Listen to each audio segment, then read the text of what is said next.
Oh, it's so much. That park. How did you become a Browns fan again? I had an older brother, he's about 4 years older than me, and he loved to humiliate me growing up. It was, classic sibling rivalry, make me cry in front of my friends, and he had a baseball card collection. I was jealous. He had a big one. I didn't have shit. So I don't know if you remember when the Cleveland Indians were, they made a movie about the Cleveland Indians, how bad they were. And they were always 35 games behind first place. They were always. Major League. Yeah.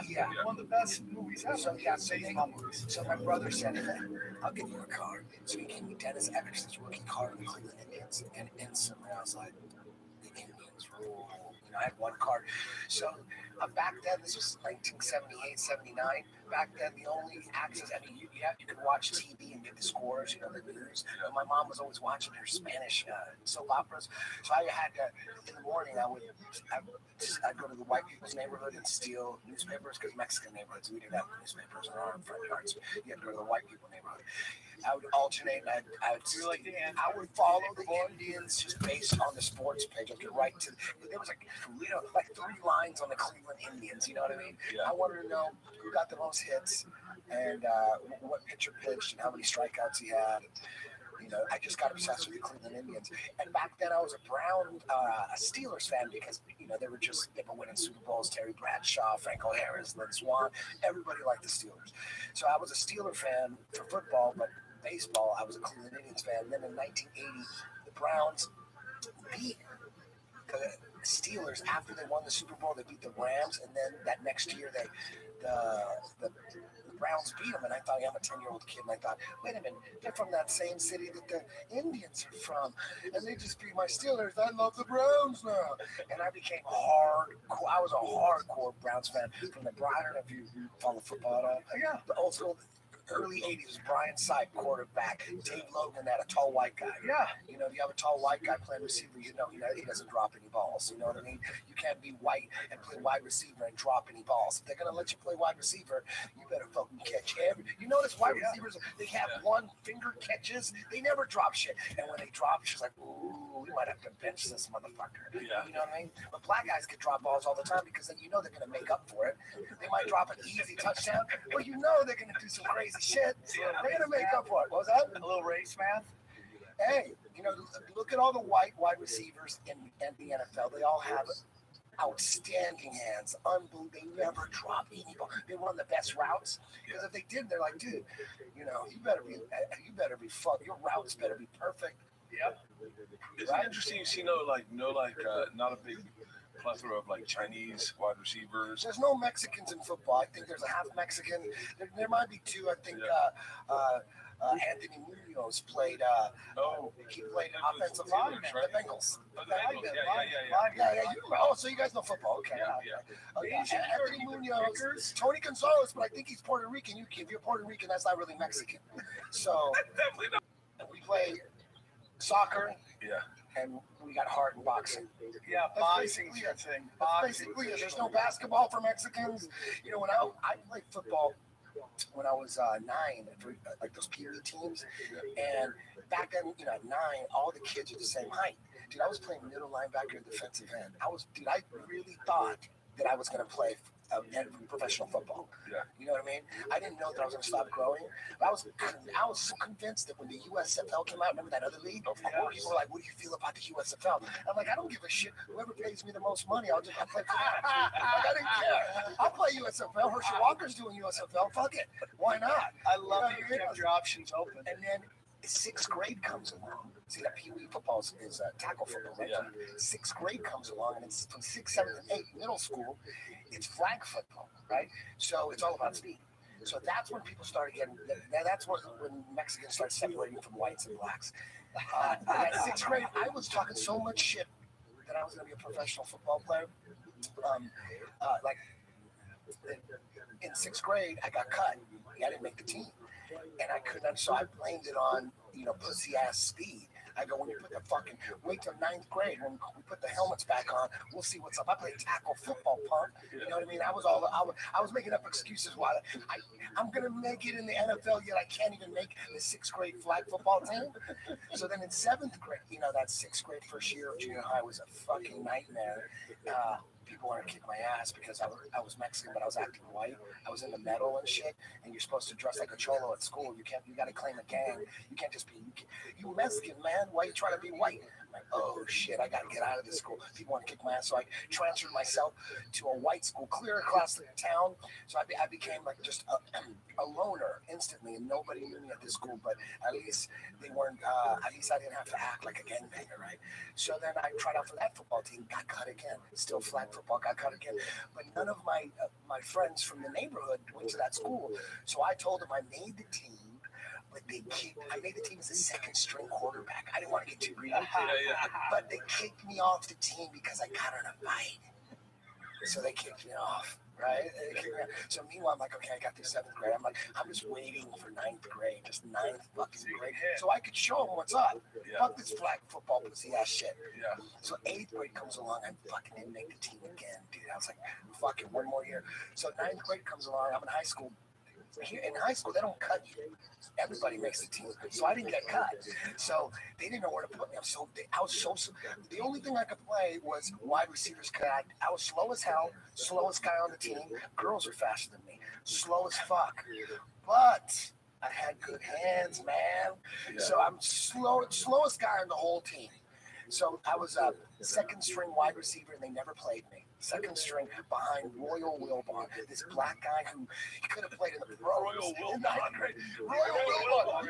That's a name that comes with an illegitimate child. Yeah, for sure. Oh, It is a I made a child. No joke. This is no joke. Santa Ana High, 1984. Our freshman football team. This is no exaggeration. That was probably the best freshman high school football team that's ever existed. No joke. We had just dudes fully developed in freshmen. They could have played varsity, but the next year they all played varsity, and they all went to like the state finals and shit.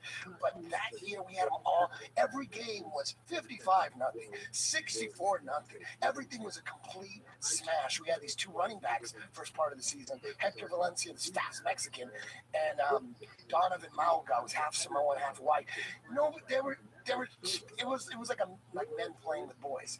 But then mid-season, it even got worse.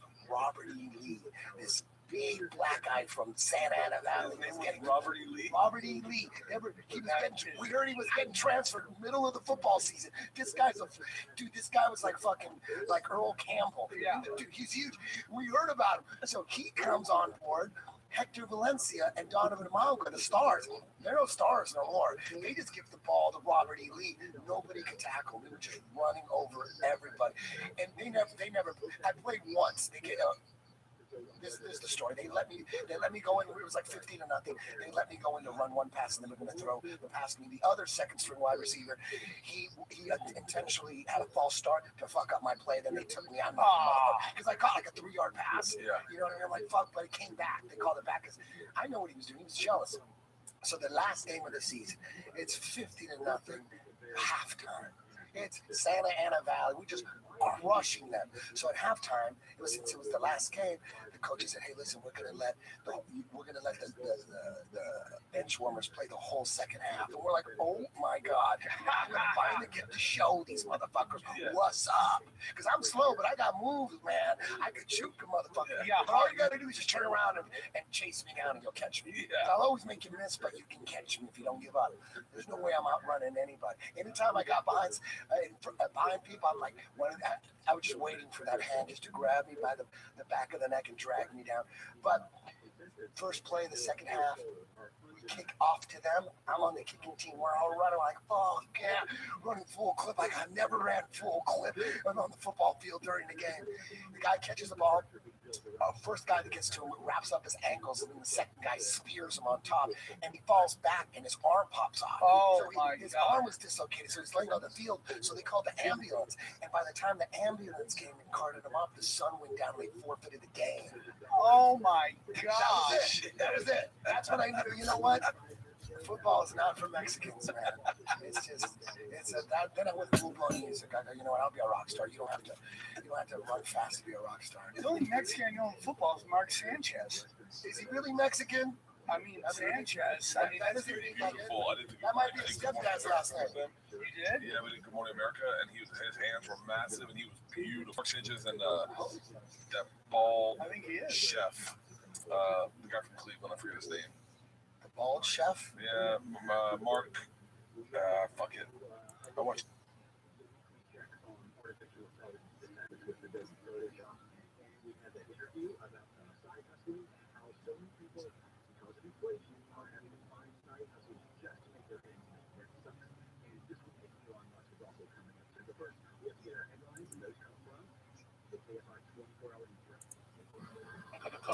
You never said nothing about that. You never brought that. Or they say, or this time when they said it wasn't a lie, they didn't even know the year. Every time they say you're a liar, bro, that didn't happen in 1983. That didn't happen in 1979. Or how about this? When I was thinking about everything I was going down with you, the only thing that I ever felt bad it was when you had to show up for Alicia Michaels and you stole that trend.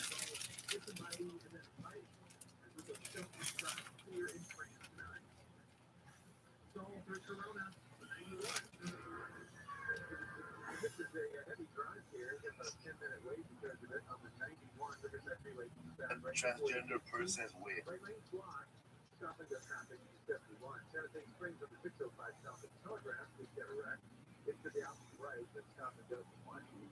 Yeah, and they're very expensive wigs. Yes, and you felt bad for it. Yes, because later on you got your ass kicked. I felt terrible about that.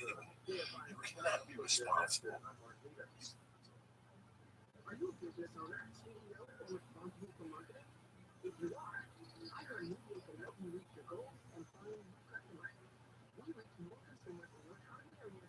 You are responsible for what you did when you were 18.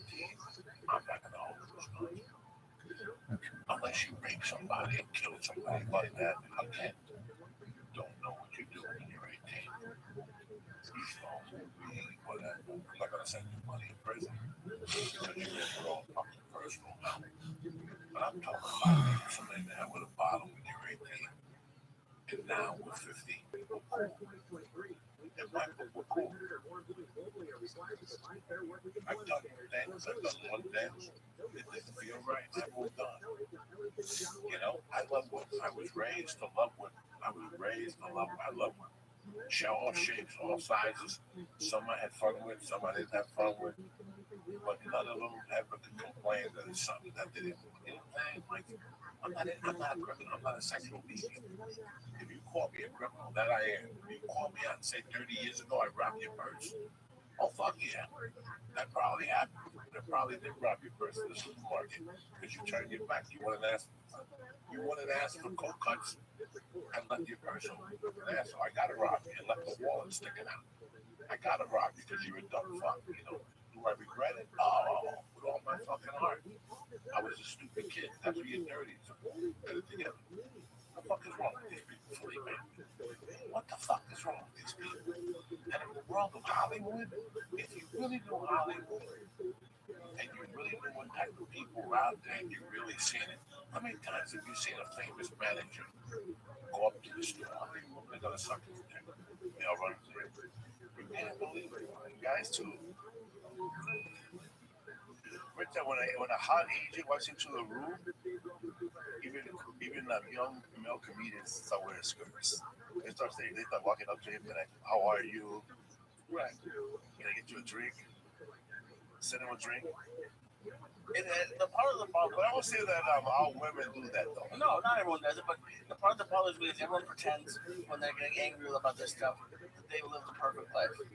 Like I didn't say anything on Twitter. I try to, because when all this stuff happens, I'm like, it's gonna be over in a day or two. But it's like I learned from a kid, you don't throw stones in glass houses. Everyone has something. Everybody has something. That and you're very high and mighty to like, oh, he's a terrible person. Like really, like, this is so long ago. You're saying that you can't. That I would want to have the ability to explain myself, or to be like, oh, I'm sorry that I did that. That was 10 years ago. Like that was 20 years ago. We said it 10 years ago. I have a daughter now. I have all these women that I work with on a daily basis. Yeah, I wouldn't like myself then either. But that's not who I am now. That's like watching a movie from 100 years ago. But it's very selfish. Spooky. We just go to Texas. I got spooky is fucking good vibes. Yeah. I got contact with all that motherfucking savage. I got contact with that fuck. So for somebody to say that, you have to know the county store thing. They said, let's stand no comment. And you have to know where there's no child station in comedy. You know, that's how bad society is.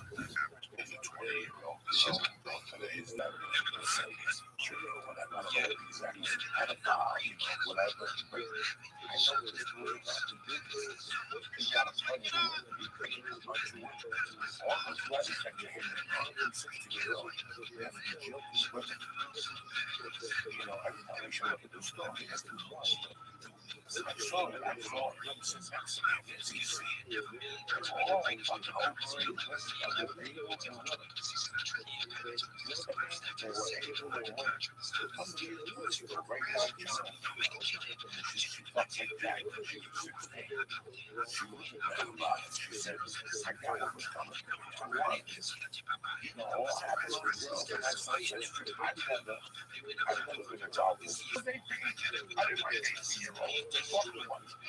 That's why when I was 19, I got to say 9-year-old for fucking 8 months in Colorado. I was young. I was 16. The first girl that I was with, she was 23.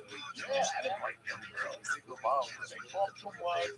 They started crying. I would walk them home and rub their back. I don't want that shit. I don't need that in my life. I gotta talk to them now all the time. Every time the food was late, I gotta call. Fuck that.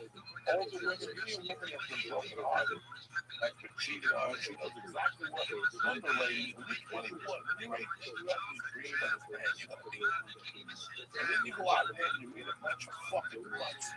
And by the time you're 28, you meet a guy that, you know what, but after what you do, he's a nice little guy, he's got a nice family, he's got a job, he's not gonna beat him. He's gonna be okay. The guy you dreamed about late, the guy you married, and it's gonna be sad, it's supposed to be. You're gonna make it without seeing it. You're gonna see it through struggles. I know, man. All young women marry their brothers. You go in like, let's say, I don't watch the movies. And I was saying, like, okay, I think I can check out why. That's what you see in the movie, like when a Tom Cruise or you want, I'm not saying for a girl, you want a guy like Tom Cruise. But every once in a while, man, you gotta set up for a couple of Louis bars. You gotta set up for a couple of Felipe's bars. A couple of Portuguese bars. What Escobar put up an awesome tweet with an awesome Facebook post the first time of the pandemic, and he put himself up there, you know, where he's standing comedy, you know, with this coming road to the age. You gotta, when you and I were talking, man, if you were doing concerts before, it ain't gonna happen. So he's gonna put that, you know, if you're doing comedy club headlining, you know, the rooms are gonna be smaller. If you were doing one-nighters, what the fuck are you gonna be doing? That was pretty much his post. It's crazy because if you were doing like corporate gigs, there's no more corporate gigs. Nobody's gonna put all the corporate people together. Everybody works together in a factory for one comic.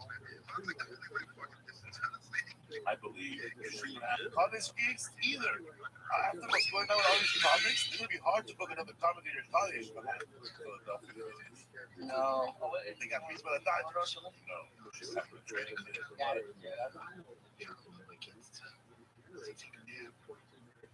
In Orlando, right? No. Major League Baseball. Yeah, spring training. But then, yeah, that's not gonna be good either. My heart. I feel Kobe's real.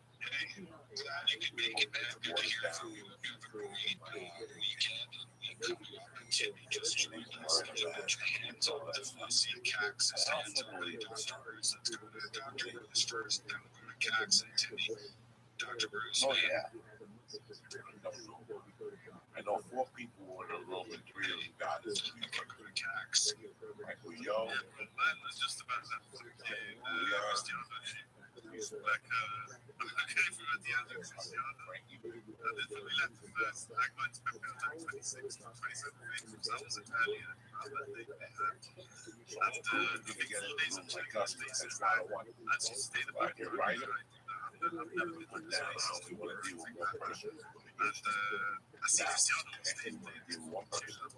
got that picture of the airport.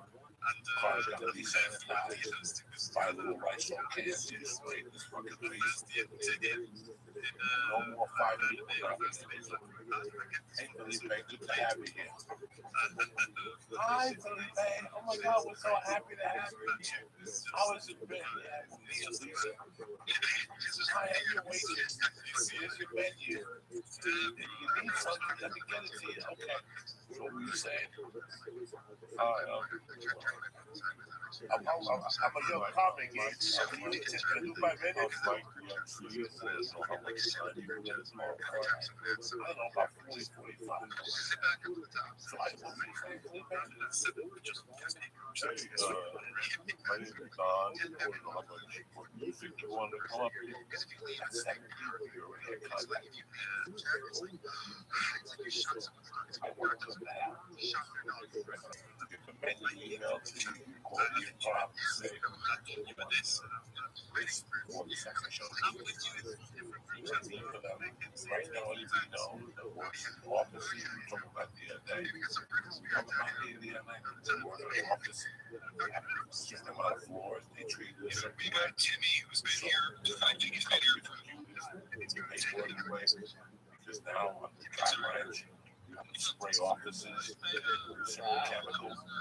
It's got to be clear for 20 minutes to kill all the air. And comedy clubs got to do that in between shows. You can't have 275 people there. Put them on, put a flash 275 people. I don't want to see. They're not going to come to my show. That's why I want to get in here. Yeah, a little bit. I don't want to risk my audience. And what? So I just do break. And I just until we figure out what we do. And then when I call those comments, I'm not telling them the same. For the first weekend, I just want to do the early show. No man. I don't want to risk my foot for the second show. You want to put the second show in there? You were playing so much. But you get off a plane, I don't care who fights the leg. I want a guy in there with a hazmat suit spraying everything down.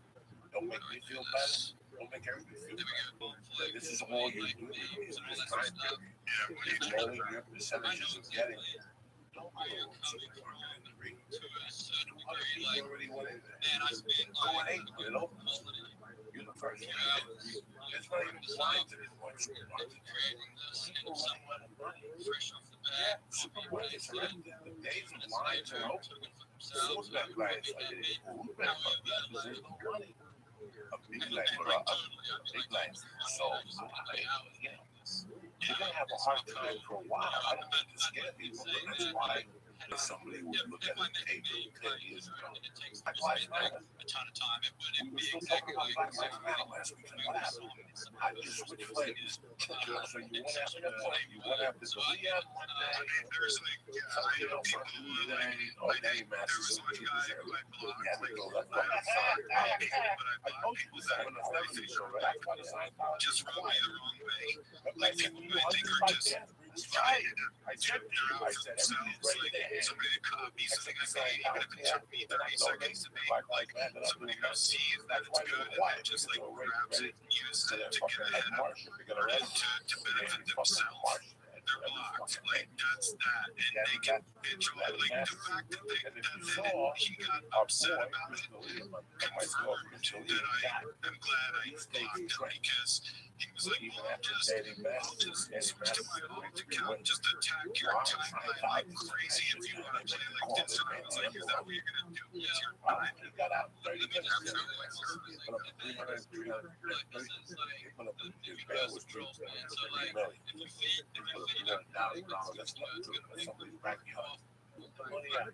I've had 5 horrible movies out in a row. We'll talk about the masseuse in Europe. I'll be glad to look at that. Scientologists get you. When I knew the Scientologists, I was too quiet to do all this game, I'm like, Wait, I doing that. I know that Barry created the base art and concept, and like, I'm co-opting that. I'm not taking credit for anything, man. I'm here for the community, but I'll say there's always the touting of accomplishments and stepping in front and taking in sunlight or like soaking up the whatever engagement farming, and like those types of people who are copying some of my timeline and using it, but I see where it's like on the podcast live with Felipe Esparza and the Christ Killer. What's up? What's up, dog? Nothing. They tried to take me down, but they couldn't. The church family fucking stood up and told them all to suck my dick. That's how we do it, dog. Like, that nobody else could come up with it. It'd be like, everybody would know that you copied. A bunch of people from communists. Let me call you when I get out of here. I love you. Like, get out of here. Like, we don't want that. I'm good. I'm good. They could all suck my dick and call me short. I retweet, I elevate that. You want to roll over? I can't roll over. You know, people got mad at me for fucking putting Ari on. 22 years. You're my brother. You're my brother. It's too late.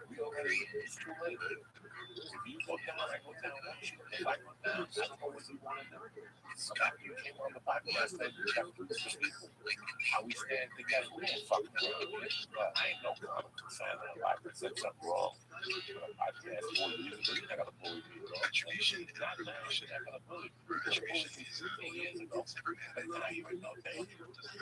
We got this call. I'm going to put it in my life. We're going to cancel the phone. What are you going to cancel? I've been with you for 16 years. No, you pay me. Don't fuck me. I'm loyal.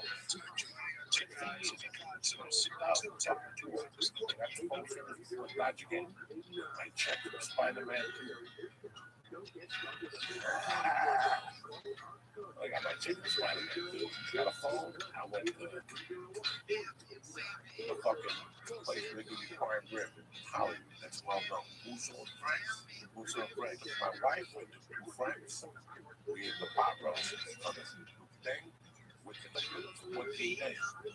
And did motherfucking prime rib. Horseradish. And then from there we went to Dodger Stadium. And I sat there minding my own business. There was the father and the son in front of me. You know, the seats are staggered. So you know what to sit on. Staggered. You know what I'm saying? So I'm sitting next to me. I feel a little rumble in my stomach. I feel that horseradish and that fucking horse meat they sell you. And Russo and Frank's getting all put together. And all of a sudden, I started farting. The chain off the chain. Or in between the father and son team. And then it was spread like coronavirus. Like my father. It was around their heads. The people I was sitting with couldn't take it. They were bugging this father and son team would just sit there. And after about 3 minutes, I'm just the nail of this part. The father and son team just looking at you. Now, by the looks of everything, the kid had a glove. He was one of the Indian kids who thought he was going to catch a ball. Too bad was sitting up in the corner. Fucking Sammy Sosa could hit a ball up there. We're up there with a fucking touchdown. We went to a Dodger game with somebody good, and those little tickets that had you're the top thing. I'm not looking up there with a coat. All you're going to catch is fucking Polo's cuts. It's one of the top. I don't know if you've been to the top of the Dodger Stadium, but there's a lot of people that's hot, and it's right by 8 o'clock. There's a shitload of mosquitoes. Bro, you gotta take the elevator up. 20 people that got COVID, that third floor, never again. Look at all these meat sections. I don't know nothing about that. So, I'm get back there. I didn't take hot ones for my fucking I'm blowing every 20. I'm blowing with these fucking horrible.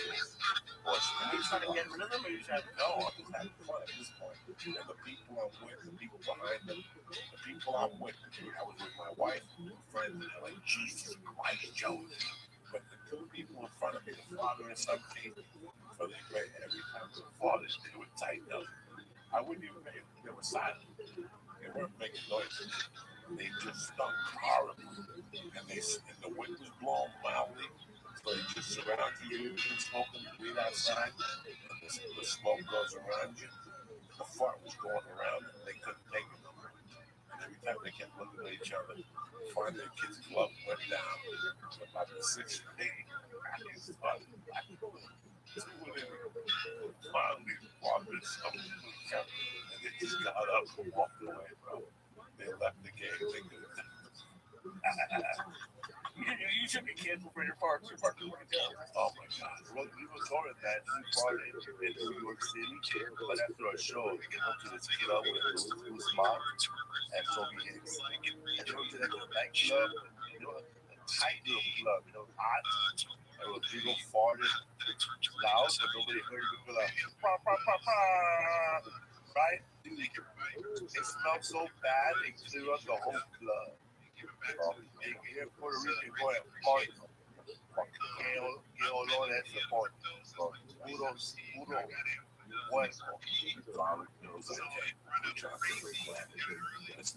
I have 95 masks on this party.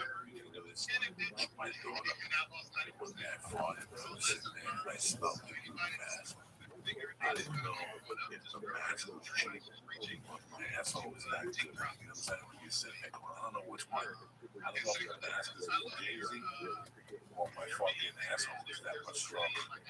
I know we talked about this, but I've been like, the worst parts are the one where you're like partying for 3 nights straight, you win the same fucking song. I remember coming home, one of those nights that you were just calling me constantly.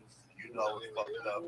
Now look to the call. And I never you angry messages. Encouraging messages, you fucking cocksucker. You're better than this.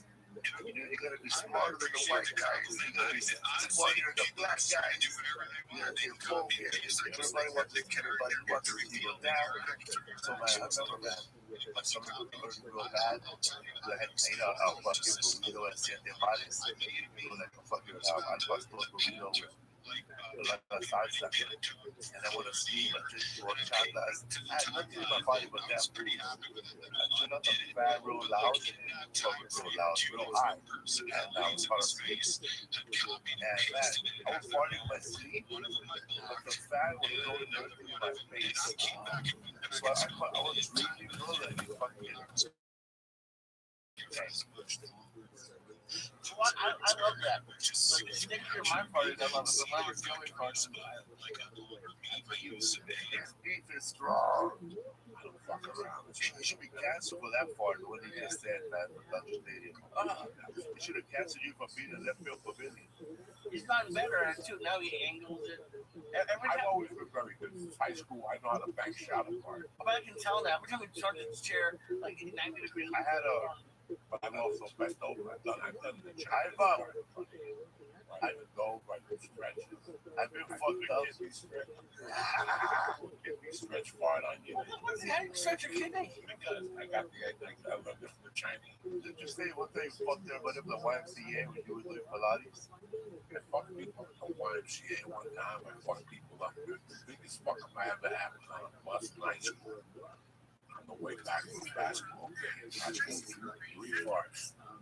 That's the worst thing you ever smoked in my life. I saw the cheers crying. That's what I knew. I had to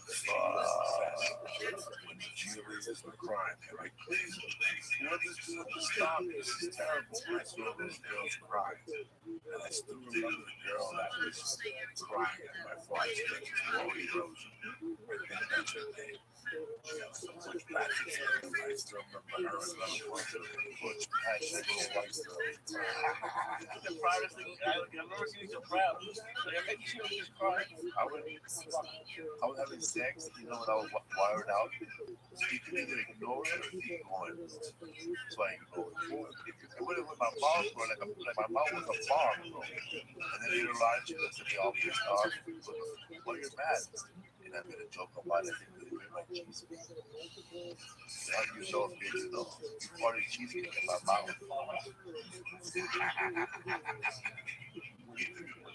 Yeah, sex. I know when I was young, I used to date a girl early on. She would have she orgasmed. She was drunk. She looked embarrassed. We only messed around. She was a queefer, like she couldn't have it. She did it on stage. Right? Yeah. No, this girl fought. Oh, man, she got old. And you would feel bad. Like you would like love her a little cute, but like little beautiful. Oh, that's the first girl I think. That's like the second or third girl that I messed around with. My family really messed around. She got had sex. I was probably 18, 19. Maybe. What do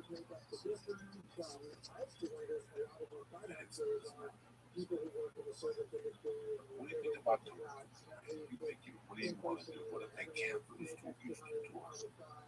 Well, and if they cancel these two shows, I'm good with that, man. We'll see, but all my shows, and I don't have a tour set up or nothing. I do have a special that's gonna come out. I lucked out. I was telling you before you got here that I got to shoot my special the day after Kobe Bryant died. He died on Sunday, and we shot my special on Monday at 26. Yeah, 26 and it was, man, people were still sad at my show that day. And then we don't have rights for memorabilia. So we had to tell some people at the door, you can't wear the name because it can't be on screen. I know he died. And then we had to go to his car and put on the We shot two special. The first one was in English, and the second one was in Spanish. You were the first Canadian on Netflix to shoot in Spanish. Congratulations, bro. Yeah, man. And where was it set? We shot it at the, I don't know, the old Galaxy Theater. I think it's called something else right now. It's called the Science Center, the Observatory, I don't know. Yeah. That was no Galaxy. Yeah. For flying. It's a place where they used to serve food. Yeah, it was a dinner theater. There was the same guy named Clyde.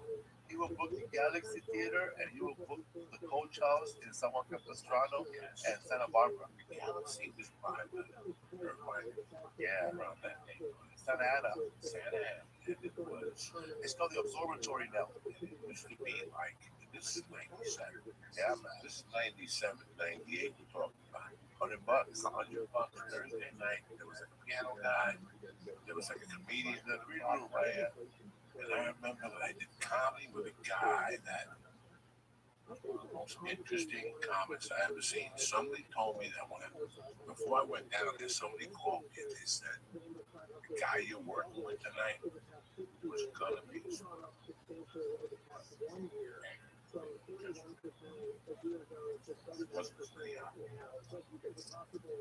I worked with this guy. I forget what his name is. I forget whatever happened to him. He blew me away. Like that was the first guy. Like I was already in LA. I was already watching Wendy Liebman. Irvine? Yeah, I died. You talking about Jeff Chandler? No, this was that guy. Era. The Galaxy. Yeah. The first time I ever played the Galaxy, I worked with a comic that had been a legend. He just didn't do TV and no drug habit, no nothing. Family guy. And at the end, he played the guitar and he got a standing ovation. And I opened for him. And I remember somebody called me and said, "You're opening up the such and such thing."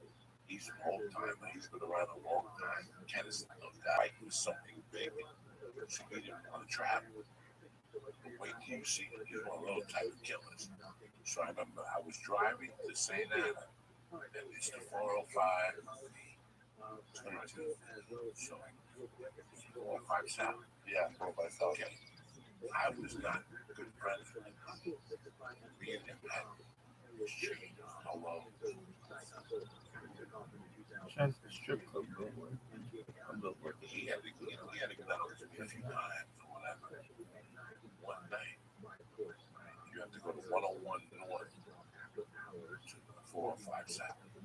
I got one-on-one door that was living in Holly. One car, one-on-one door that pulled it. We went pull up next to it. We were not good friends at this time. Joe Rogan, he was super. He was coming from taping news radio, rehearsing news radio on Thursday night. I'll never forget when I pulled up and I looked at Joe and beeped him on. I thought he was going to ignore me. And he lowered his window. He was, "What's up, bro? Where you headed?" And I go, "Galaxy. Dean, the new comic. What's that?" I go, "I don't know. I had definitely had the book." "Yeah, the Thomas guy. I go, "I don't know. I'm going to this gig."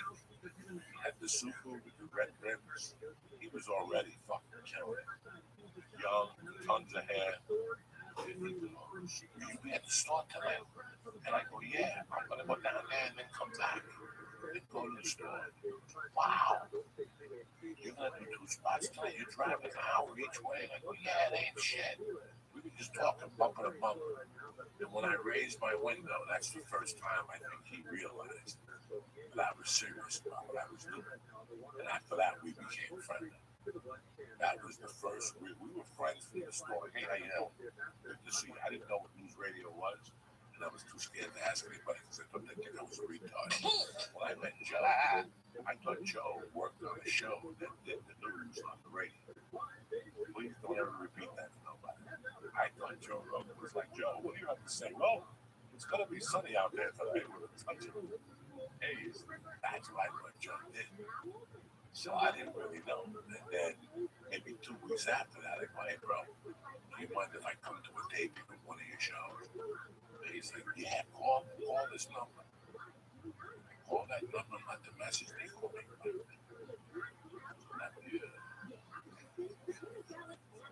See, went down there.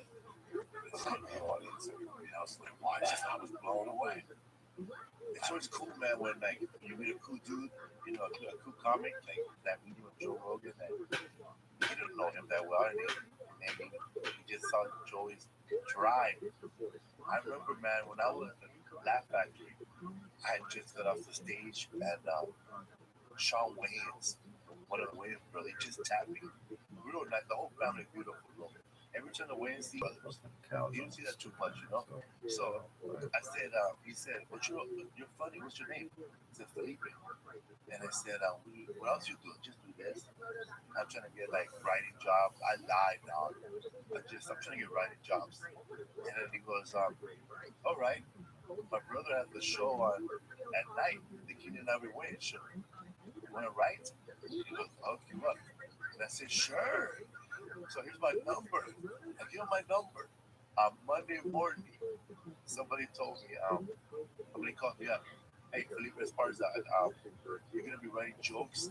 I want you to submit at least 25 jokes, then fax them to me." You give a fax machine, and I lied again. I said, "Yeah."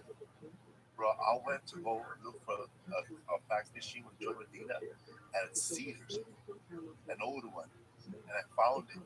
And I got a word processor, a cheap one too. And they would call me every day. I would write jokes every day, 25, and fax them. That's the coolest thing. I only sold one. I never got paid. But that was cool, man. I mean, that meeting right there was Joe. Man, he hooked me up like that. And then I'll never forget that shot. Just hooked it up. The Wayans have always been good. They're the best people ever to get from straight away.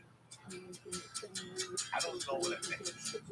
Martin, Sean, Keenan, and the younger ones. I know the one from that did the war with Bruce Willis. That's Damon Wayans, a nice guy. Damon Wayans is. You don't want to reach out to him. You don't want to reach out to the guy's Pete Rose. No way. Yeah, he lives in Studio City. Pete Rose he's talking about the whole thing. He broke the record of home hits, 492 from Ty Cobb. Now, people just don't get it, bro. We talk about it next day, it's trending.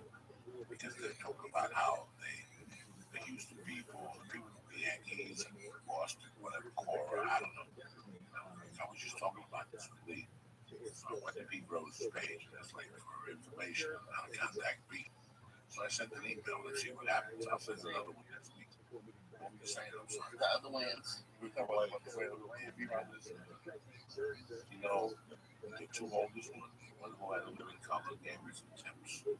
One night, they were very encouraging to me in the comedy store when it was a dark place and I was in a bad time. They were the ones that were like, bro, that joke was fucking solid.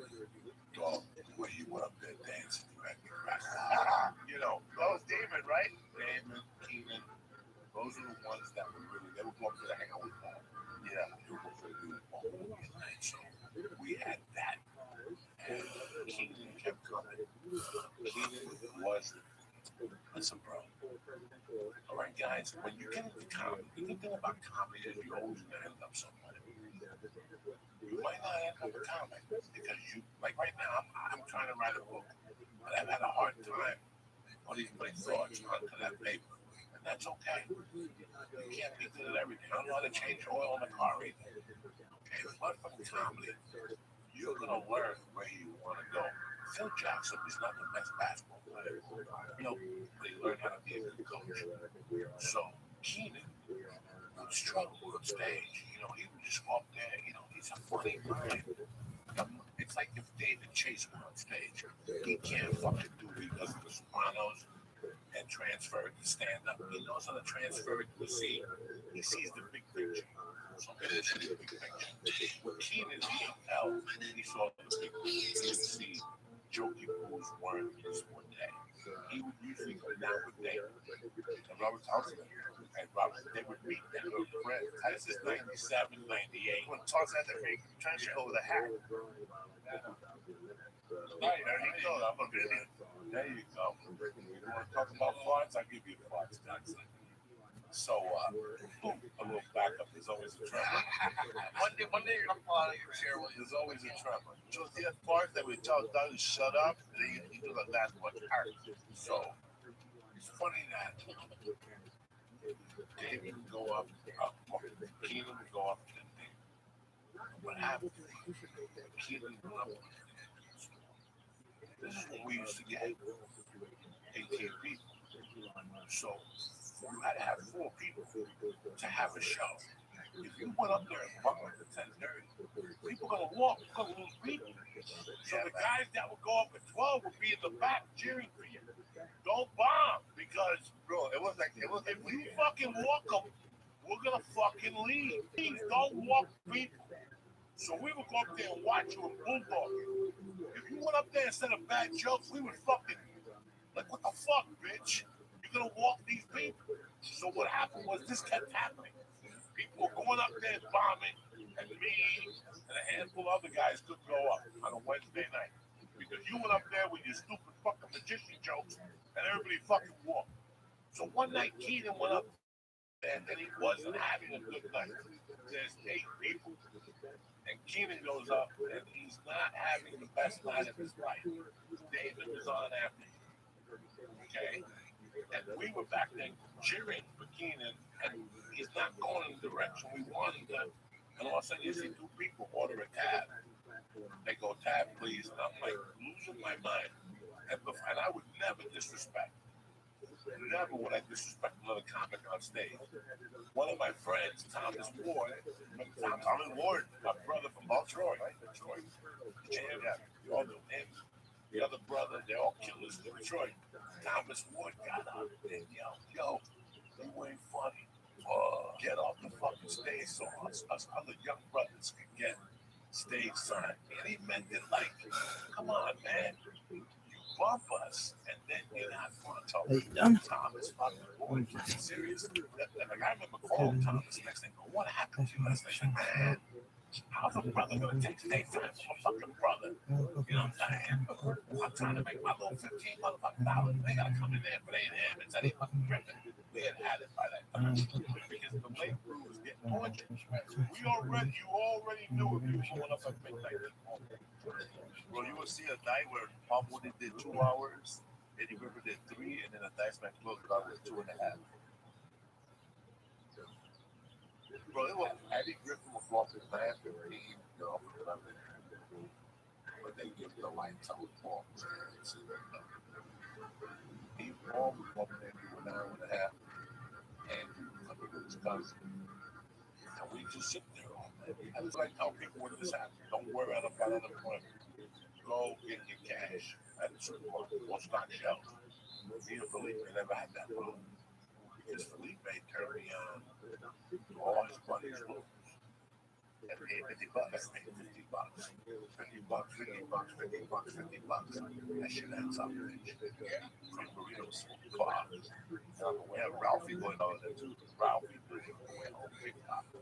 That's what you guys didn't know. You fed me. But on the way home, I'm gonna stop TikTok. So after the Coke wore off, you know what I'm saying? You know when the Coke is going down, you just gotta stuff your face, even though you don't like it. At the end of your Coke, highly to really kill your Coke. Now you gotta eat something. But you don't want to eat nothing. I mean, they could bring you the best steak in the world. You're like, I don't want to eat it. You gotta force yourself to eat it so you fall asleep. So I would take home that food from taco, which Mexican food don't go there. But to me, they made a chorizo papa burrito. Potato and chorizo, smothered in green sauce, cheese. I would take that motherfucker home. I ever put the brakes on the car. You ever see your burrito fly off? I held on to that burrito like a 3-year-old child. I'm eating it off the floor. My arm was on the fucking like that thing, like a fuck. Did you ever get that little champorado que they sell there, like a little hot drink? They got so I know it, bro. Yeah, they got good shit over in King Taco. that salsa. They got a security guard there. Oh shit, that motherfucker look like a fucking sicario, bro. He has pistols, machetes. Dog, he got everything. Face, handcuffs, a riot helmet. He knows the type of clientele shows up. He's an expert at rally for Tijuana. Yeah, no, tremendous. I love that. He's 70 years old. We all die. You know what, man? I hope that since a lot of people can't travel, or don't want to travel, I hope that Mexican scene comes back. I hope that the young Spanish dudes start putting those together. I'm not gonna lie to you, but I also don't want to go get ripped off either. I know that they'll advertise Joey Diaz, charge $20, then try to give you $50. And you get there, and you get to the Acapulco restaurant and down here and Joe Diaz in there. Yeah, but now I gotta show. But those days I didn't help them show. If somebody paid me $80 before, and you had a $50 set of 10, and I didn't have a set at the store, I already had 80. You know what I'm saying? That's a good number. 80, that's 60 for a gram. $10 for 2 packs of cigarettes, and the other 10 for breakfast. You know what I'm saying? 80 was the magic number. So if I already had 80, or once in a while, I'm being too crazy and shit, Joey. Here's $200, keep it, or else we'll use it all on drugs. I had no choice. That's the only way I could stop. Other than that, Felipe, you have breakfast stocks on. I'm gonna make believe I didn't see those. I have a that talk fasciitis. Mexicans don't work. That talk fasciitis. What's that? That's the heel of my foot. Your fasciitis. Something like that, yeah. And then my heel was hurting like I have nails when I got up to bed. Oh my God, when you go pee in the morning. Yeah. So you gotta stay on your feet when you have that shit. Because Get a golf ball. down, as soon as you sit down and you get up, you want to shoot yourself. At 3 in the morning. I got that from wearing fucking merengue shoes. When you wear fucking Spanish shoes, those fucking little fag shoes your mom makes you wear. I had those little fag shoes. I'm not gonna lie to you. Why do you wear those? Because they have no support. Yeah. So You have that foot? no, I'm like half a flat. I'm that plancha. Yeah. I'm like half a flat foot. But I had that. When I went to prison, I used to run. Yeah. Flat ass shoes. It was fine. But once I got the boulder, I ran the trail, the river trail. That's concrete. And I developed that thing. And I was a car salesman. So I would wear those Italian shoes. Those Italian shoes are great. You can't be on them on your feet all day. They ain't jelly. They're good for a fucking first communion. You know, they ain't good to be on your feet for 10 hours. So I got that plan. So you call it fucking pain, man. Get the inserts. I had the inserts in the world. The best. I went to Rite Aid, and and there's a foot machine right there, like an electric one where that measures you. So I got it. I didn't give a fuck. But I got it on that shit barefoot, and it measured my foot and my sole, and then right away it told me what kind of sole to get, and I got it. And I've been putting that in my shoe. Let me tell you, man, immediately it started going away. It's completely different because before I would just, man, I was standing on top of a golf ball for a while for that pain to go away, and it was, man, it's going away, man. Hell no. My brother-in-law, Lisa's brother, he got two, they're called, a couple of cortisone shots. He got two cortisone shots. One is for, is that what you get? I got one in the left foot, and then I stopped with the cortisone shots. I figured out that it's funny. You talk about it. I was talking about my podcast. A lot of my listeners said I have it too. They hooked me up with a bunch of different places, a couple of YouTube pages for stretches. Yeah, You know, your feet hurt. Look at this. Those shoes you wear, New Balances, the white ones are perfect. those Adidas I wear, Yeah. they'll heal my feet. I love them. They're for stage. They're for the stage. They're not to walk around. It's 57 minutes to walk around. If I wear them a lot, I'm done. I gotta wear the New Balance. That's all man sneakers. The New Balance with the extra support. When I went to Columbus Funny Bone, they have a New Balance for them. Right across the street from the hotel. Right on that strip. It's New Balance's version. Then it's a California. Cheesecake Factory. It's all on the same strip. One day I walked into that New Balance. That dude, he banged me out $350. Shit he gave me for my feet, I never heard again. So when I fly, I wear this. It's nothing. Right? And now my knees hurt a little bit. It's not the same. And now I'm a little older. And now I don't know what the fuck's gonna happen if I don't really want to push it to walking. Sometimes I walk, the next day my heel feels good. Sometimes I walk a lot and my heel doesn't.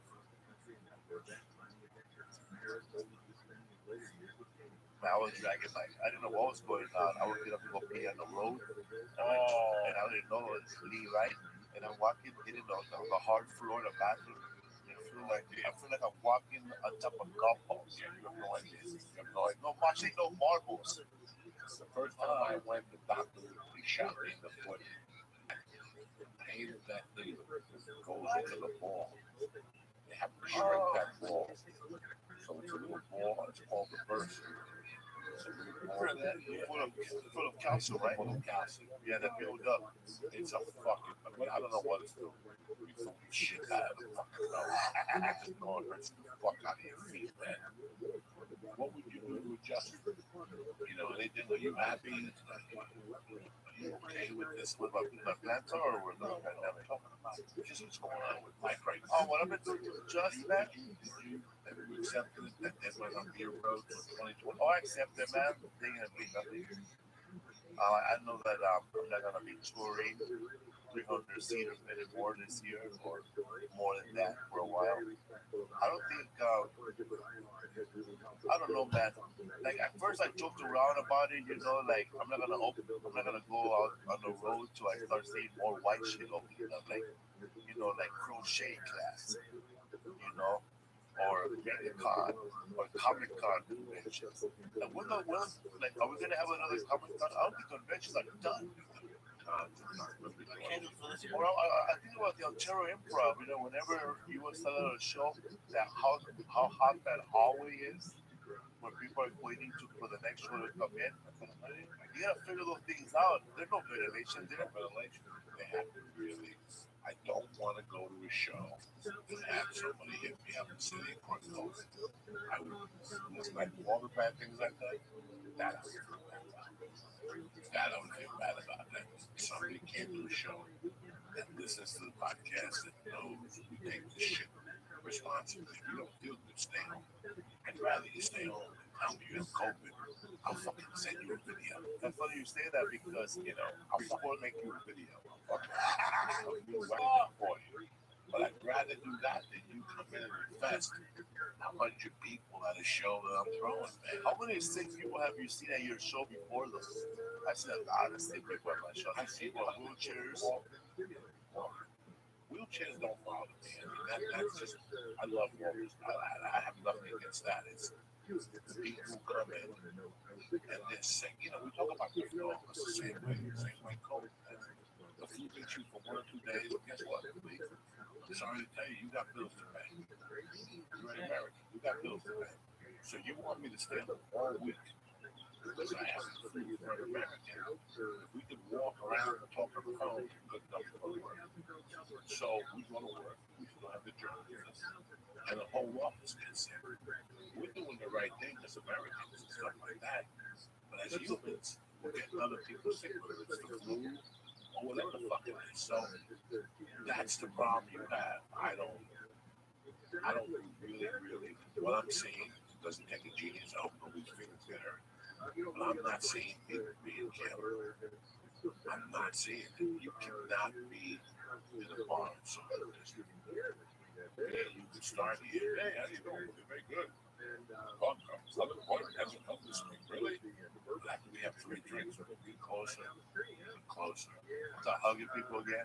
I miss hugs. Hugging people again and music. So this is what that's the simple. I don't ever worry somebody to come to the improv show or any other club, whether it's Zanies in Nashville, whether it's a Stress Factory in New Jersey, to say, bro, what that, this is what people don't understand right now. There's 2 words that people don't want to get through their head.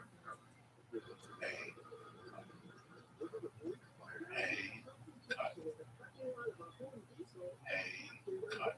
Give me the option. I know your room. I'm not going to mention the name of the club. I know your room. Believe me, I know how it sits. We're not putting 300 people there. Why we get Joey? I need to pay bills. It's 200. Why? Because I don't care about the fucking extra $100 money. I don't want nobody to get sick. I know your room. You put people on top of people. Fuck. It's a chance. Remind me, have my back. How many clothes have you got? Put people on top of people. A lot. And they don't give a fuck about the people. I went to a certain club. I'm not going to say the name. We had people standing up. Could I get mad at them? Yeah, because I'm not getting paid on those tickets. He's selling those against my fucking will. But if people are going to be that stupid to stand, then you know. I don't want somebody to get sick. I'm not going to go see nobody. We know what's going on here. You know, we got to build our immune system. We're not going to die. So this is something that you do little by little. How the fuck are you going to be around me? How the fuck are you going to be around Lisa, Silent Bob, Rizzo, and Rocky, and Wolfie for 6 months? And all of a sudden I'll put you out. I want 275, 550 people in my different immune system. That might get you sick right there because we haven't been around big crowds with the comedians. I know for a fact a lot of comedians that get COVID. You know why? Because we can travel a lot. We have tremendous immune system. If you're on a plane 3/4 of the year, your immune system is already up. I know people who fly 1 time a year and they get sick. So that tells me my immune system is up there already. But we got to rebuild it now. Yeah, we've been keeping it alive. We exercise. We take vitamin D. We do all that shit. But have you really built up your immune system? That's why we have to start from scratch. I can't be in an office with 50 people. Somebody's going to get COVID. That's what happened with baseball. That's what happened with Philadelphia Phillies. You put 22 people together. 8 people are going to get it. We're not even ready. That's why it's got to be in small amounts. Small amounts. Sure, the whole hospital is full. They got hurt immediately last week, or whatever the fuck they got. They go on those protests. I hope there's a fuck up here for my brother for anything. What's up, fool? I can't call it no more. I don't know, man. They tried to cancel. They should cancel COVID. They should cancel. I know, man. But that show I did, though, I was in Washington, but that show was in Yakima. And you know, they had the biggest outbreak. The big outbreak was in Kirkland, which is the Tri-City. And some people actually drove from Kirkland to my show from Richland, all that area. Yakima is the Palm Springs, Washington. Yakima, Washington, shout out, is where LA Cholos go to retire. And man, it was some great show. It was like 1,200 people. So that was my last show. And I told Rodrigo, we didn't catch it then. We're good. We were in Washington and we flew back in a little tiny plane. But I haven't flown since. And I didn't lie, the first couple of 3 days, I was scared. I had to cancel my Post Malone show with Lisa. I was going to take her to Post Malone for her birthday. We canceled that. We didn't go to Vegas. And I've still been taking my acting class on Zoom. So that it's so good.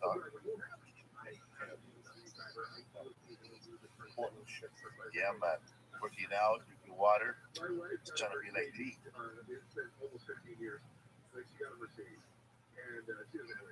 But you know, one thing I've noticed about everybody, I don't know how it is in most of America, but I'm just going to talk about my neighborhood. I walk my dog every day at 7 in the morning. I walk home every day at 6 p.m. My neighborhood is a ghost town. There's no one ever outside. I mean, it's a fucking ghost town. When we walk alone, I never see anybody. I never see no one. There's houses all around me. Since the pandemic, I've seen fathers and daughters riding bikes together. I've seen moms walking with their dog and their son. I've seen more family time together. I think when these kids later on think about it, what they're gonna miss most about this time is all that closeness you have with your family. I'm pretty sure there's a lot of domestic violence too, but a lot of people, like, you got to know your father for the first time. You got to see your father at home.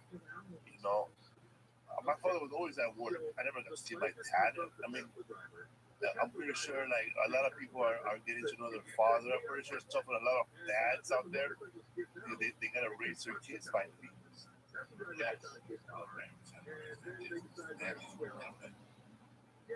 Listen, for me, okay, I can't say it enough. We've got an item over there. We celebrate our 28th year anniversary July 1st. We can't wait. We can't fucking believe it. And we've been together for 20 years, so we've been getting tighter over there. It's a different type of tights when you have a cat. The first 3 years, you're like, fuck, this cat has been great. This cat's a lot of fun. But once you have a cat 7, 8 years, it becomes something else. He knows when you have a bad day. He knows when you need him. I had a cat that knew when I was going to pass out. He'd jump on me and claw me, so I would focus on the claws and I would pass out. You know, it's the same thing with women. You know, it's the same thing with friends. We've been around each other. You know, I've been sitting here with you for an hour and I've had 5 people call. Why is you around here? You know, just checking up on me, you know. We have friends, we have family, so it makes this a lot easier. I've tried to be Lee's family during this. You know, Steve Simone and look after all this. Yeah, I check up on the old comics that I work with up north. He lives by himself. He's been doing stand-up since 1970 something. Very funny guy. Larry Bubbles around. That dude is fucking hilarious.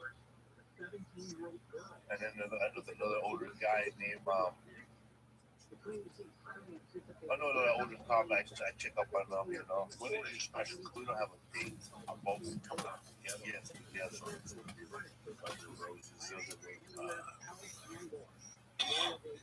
Say your illusion 1 and 2. Really use your something like that for replace on both of them. Yeah, but they're gonna be separated. Like they're gonna be together. One special, one of me, one of this guy. That's fucking phenomenal. You know, man. I work hard, man. I did a couple of Spanish shows at the comedy store. And Tijuana for one. yeah, I was going to Tijuana, Mexico once a month for a year with Rodrigo and Martin Rizzo. We're at They showed up and they left. They don't know who gets Spanish. That's what I was saying. Yeah. See, in the beginning, people didn't know it was going to be in Spanish, so they would show up. So what I did was I found out at the Comedy Palace here in yeah, that's another place I used to go there to eat. That place paid $200, $150, and it fed you gyros. That was the first time I ever had a gyro, bro. I ever had goat meat. That's right. Yeah, man. That's when I did it. They used to put on a cartridge. It was called the Greek Palace. And then the kid would go, Yeah. they still sold gyros, but they would pay you in the bucket. I don't remember.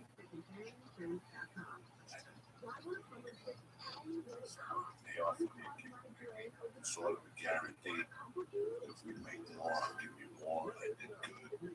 But that was the hardest one. Yeah, money out of buckets.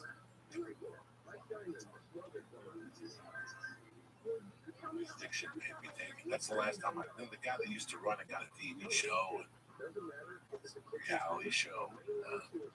He fucking reached out to Israel. I like you to come on audition. Go fuck yourself. And they got 20 minutes. Go fuck your mother. Come on audition. Give it to me and not listen to the fucking reality show. So we probably got a lot of gigs together. My shit, Lord, man.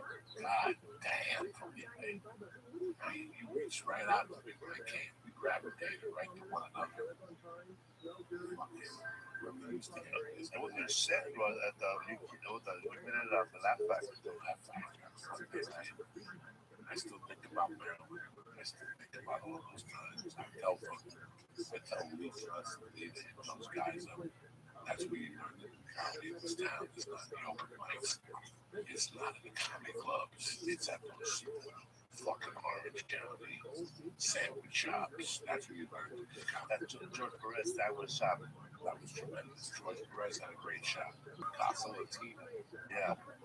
The restaurant chains. You know how many fucking that one on Sunset? That's the one now. What's the name of it now? That Sunset Roof in North Avenue was the original.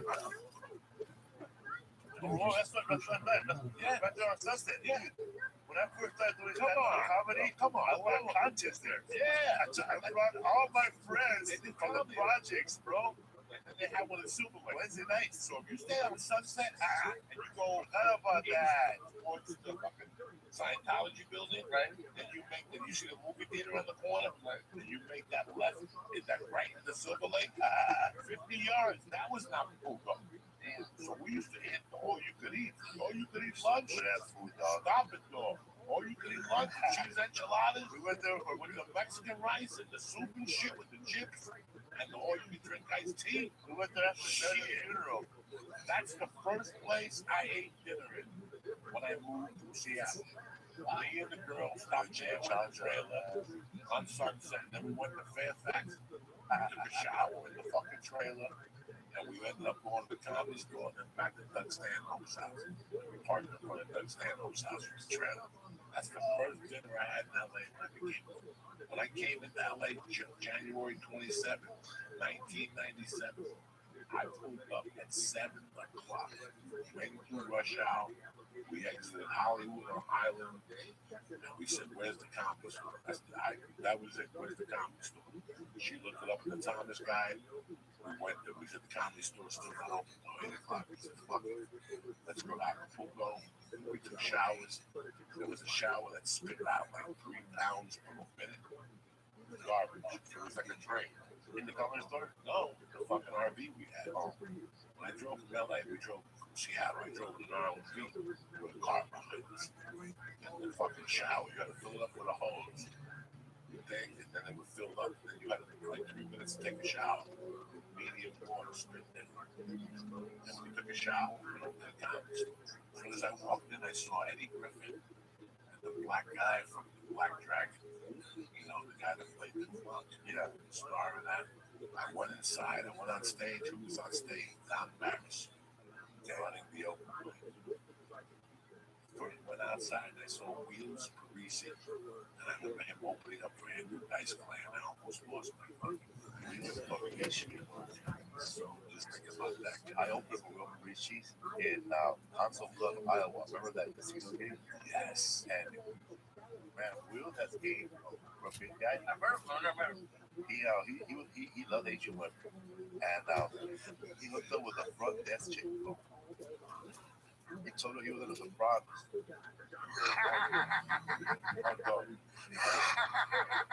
You let that boy tell you, he'll go. Get the light. There you go. If you let that boy tell you a story, I remember one day he had to listen. We'll tell good stories though. Bro, I'll tell you, he was a good fellas. He was fucking label. When they wear yellow jackets, you know. He says he was on Letterman. They threatened me to find the tape. It's out there. It's out there. Those are the best times of my life, having conversation with him. Because we just, Yeah, part of pop culture. we're good fellas. Godfather, his whole fellas. He was at the wedding scene in Godfather. He's got more stories than the police. More movies. Just nobody has seen his role. They just skip over movies. I've never seen anything like that in my life. Maybe you came in for a nice little one-day chat. You made me feel good. I felt a little vibes, especially after a rough weekend. People and stuff like this. Listen, at this point, I don't give a fuck about what happened. We can still run the podcast. We got the church one game. We got the church, right? That's all you need. And I'll be back on the road.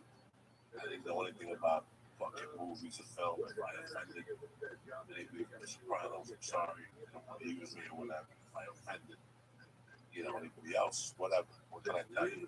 This is what we do here. When you watch these movies from the 70s, you know why they're so good? Because they disturb you. The Exorcist disturbs you. Yeah, man. Godfather disturbs you. The fucking the Getaway, Steve Wayne beats on his wife and disturbs you. All these things disturb you. It took you somewhere and opened up a different door in your mind. When I come here and I fucking speak horrible about social media, when I come here and spew my shit, I'm not spewing hate or anything. I'm spewing my life and the mistakes I made, so you guys know what direction you can take your life. I mean, look at Animal House. They had a girl. They were making out. She ended up being in high school. Like in a different time, that story you told that got you in trouble could be like the opening scene to your movie, and people love it. You're not going to please everybody all the time. But you know what? You can be yourself. You want to penalize him for me being me? Go ahead. I don't give a fuck. You're not going nowhere. These people aren't buying it, neither are me. So it's over. You know why? Because we can't. I don't give a fuck. You can't intimidate me. Now, I did my time.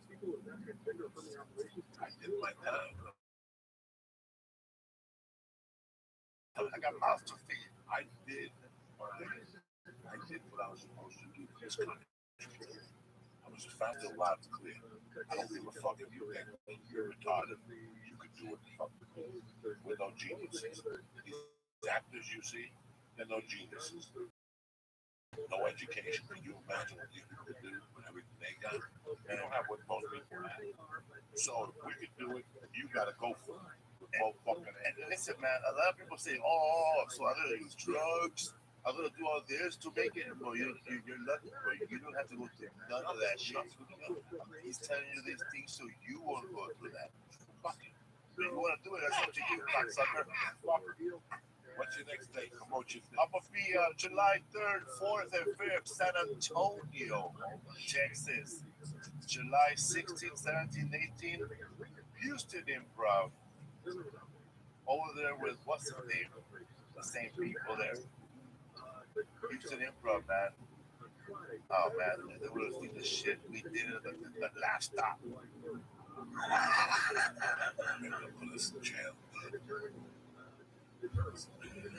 One of the best owners though, man. Pete, a real nice guy. I love Pete. And Pete brought that young kid who didn't speak no Spanish. By the time they closed, he spoke better English than both people. David. I still miss David. I lost his number somewhere along the line. We got disconnected. Remember, because it was a horrible week. A horrible week, but that motherfucker had cartel coke. That shit don't make me either. That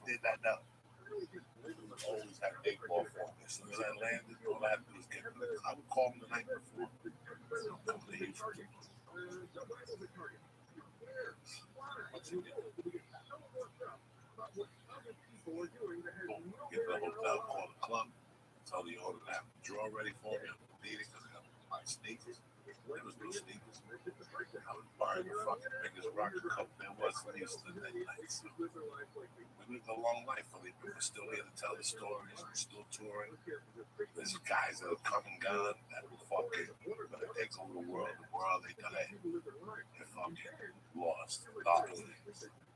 Thank you for coming here on a Monday morning podcast. Don't forget to listen to Felipe's podcast. So what's our food podcast? That's right. I wore the sweatshirt. Also, watch me on Hentified on Netflix. Really? Oh, I have a very rule on a show on Netflix called Hentified. I play a guy named Crazy Dave, and we just got asked to do a season 2. Fucking beautiful. That's what I'm talking about. You remember the last one we used to do acting classes at your porch.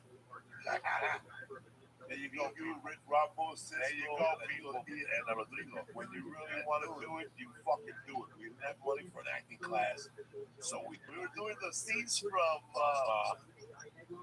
Donnie Brasco, where the scene where his son is in the hospital for heroin overdose, and we were doing the scene. Oh shit! Yeah, and then you were trying to be like, it was the scene where so you would do smack him in the face, and then your response was, I got blisters, or I got my blood was, I have calluses or something. we did that scene, and we also did the scene from Carlito's Way. Yeah.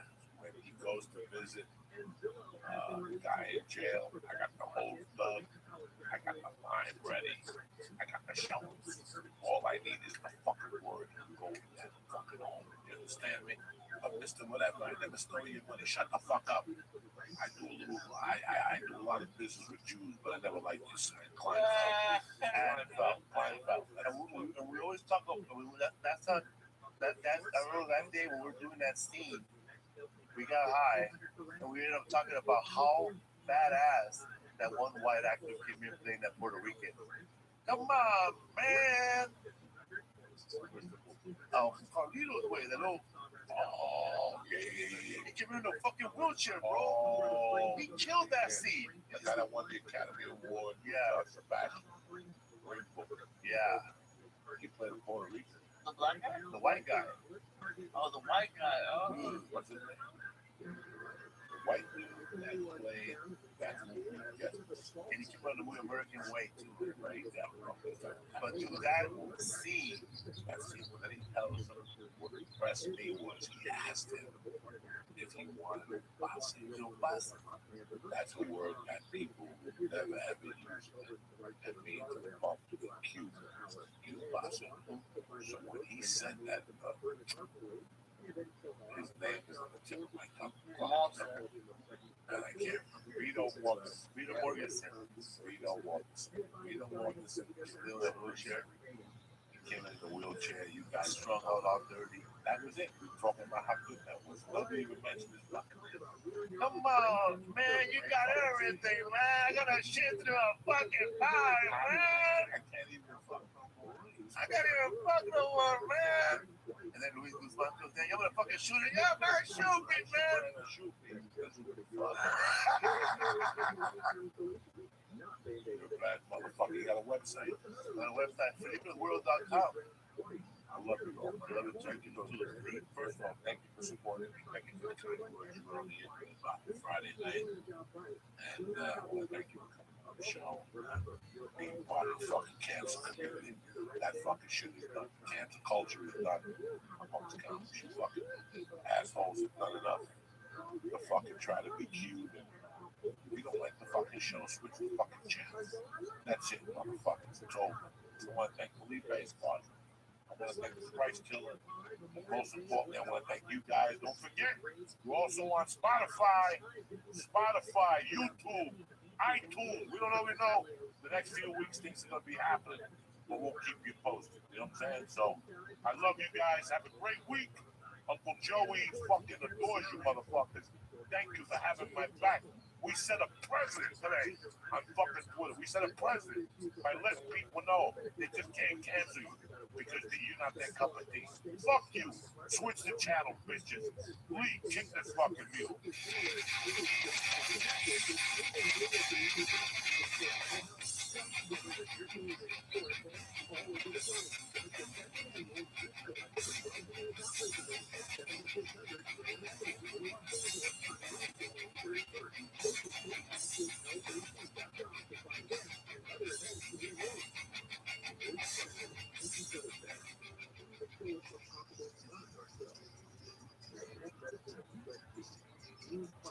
happening, you bad motherfuckers? It's Wednesday, June 24th. Get your shit together. Greetings from Podcastville.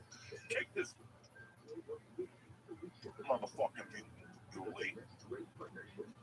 Oh shit. Fucking this is the year of the fucking Sunday. We're going like fucking the rain. You understand me? Welcome to church, motherfucker.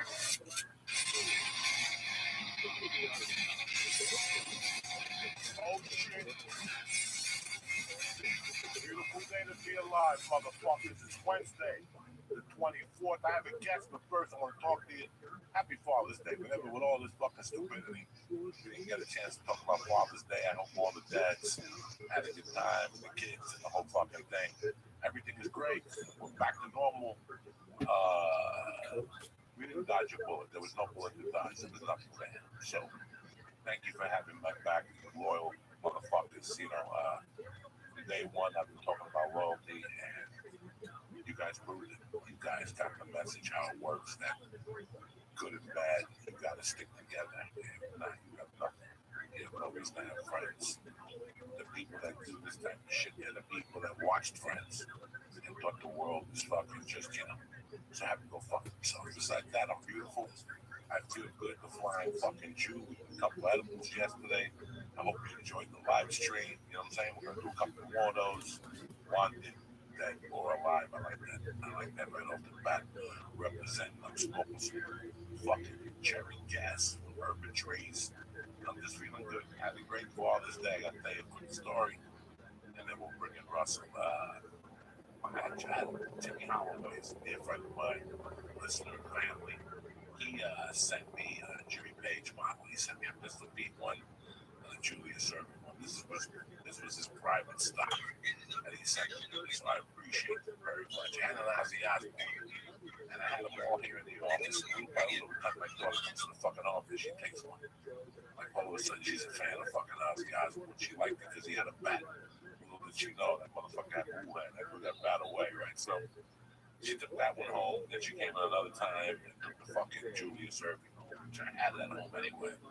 She wanted to, she comes in here and she picks the fucking Jimmy Page one because he has the double neck guitar and shit with the strap. And she went home and started listening to Led Zeppelin, believe it or not.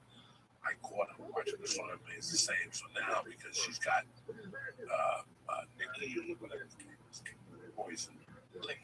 No, that's the guy from fucking whatever. I'm talking about the guy from Poison that comes in. Anyway, it doesn't matter. Well, we dropped the names in.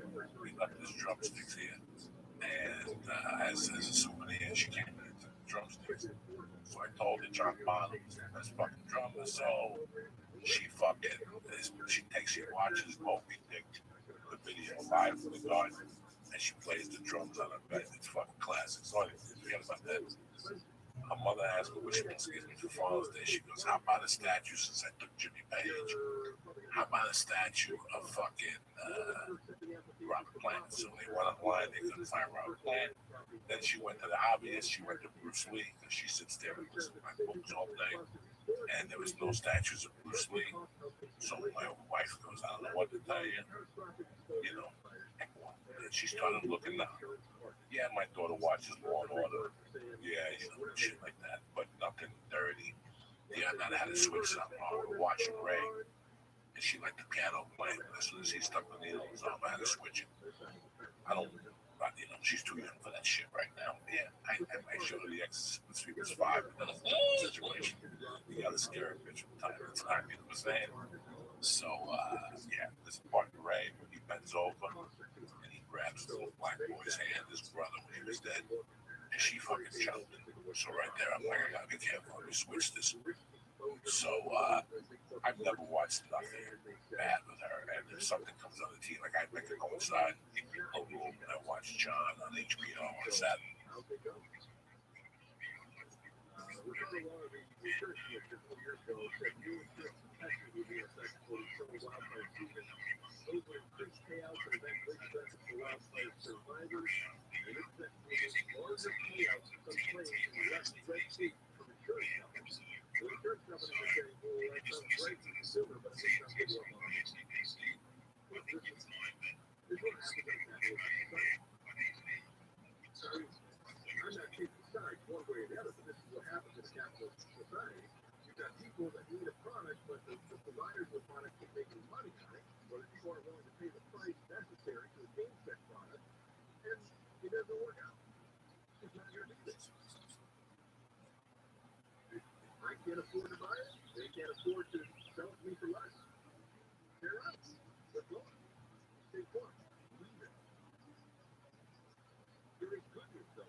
Rabbi, and cholesterol in your body, and don't get that, like, I want to go to sleep, you're done, you did like 10 minutes, you like to do anything you guys talk about, but you feel faster, you feel that type of energy, just, plant-based diets, and so, it helps with your circulatory system, for guys, just put it out there. And other things in your life. So, not that I'm completely vegan, I also eat some fish. Sometimes, to me, every once in a while, I'll have to try my meal that's vegan, because it'll help me with my weight, with my health, it's pretty heavy. So, I'm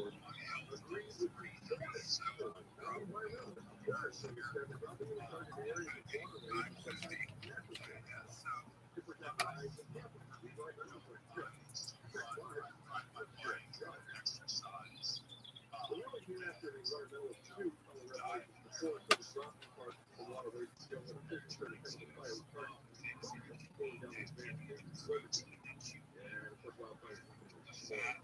So cholesterol really gets just not too great. So I just want to say that.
Damn on there, perfect. Thank you so much. You guys have a wonderful community. I live in Irvine, California. I stream my life 24 hours a day, like the Truman Show. I found Pepe through Twitter Spaces. It's really a really great community. It's amazingly large. Got 24/7 coverage basically on Twitter Spaces, which is really exciting to anyone who's new to the meme token game, where you can always connect with members of the community and just listening to the positive vibes. Thank you.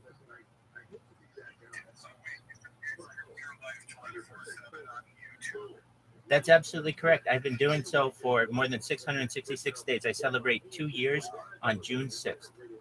So are you streaming this right now? Absolutely. I stream my entire life. I think what we should do is probably have Christy on and take us along if you could stream it through there and then give us your thoughts on that. Absolutely. That would be awesome. Yeah, we're happy to have you here, and we're happy to have everybody here keeping the vibes flowing, printing for each with the king of culture, Pepe the Frog, king of crypto, king of meme coins, king of shit coins, king of shit meme coins.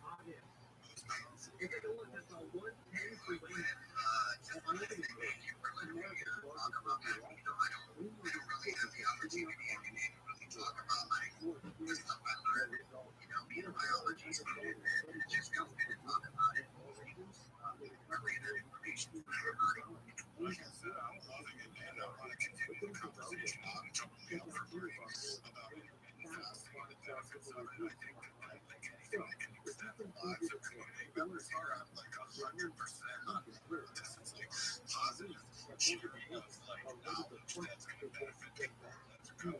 This is what it's all about. Exactly.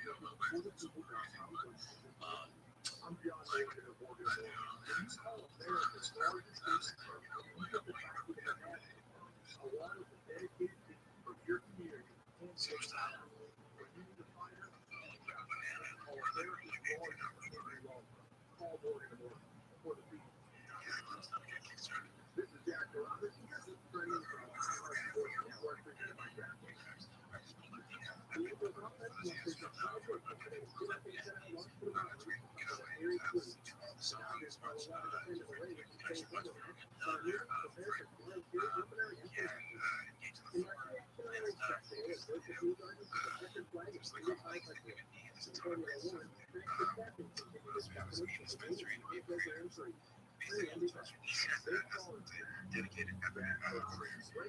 There's a link for already in our organization. So I'm like, so radio stations. And we definitely have fast music. Every member of the revolution. This is the other writer that everyone loves. This is by Chucky. Chucky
Oh, you're incorrect on that one. Just click the link on my profile.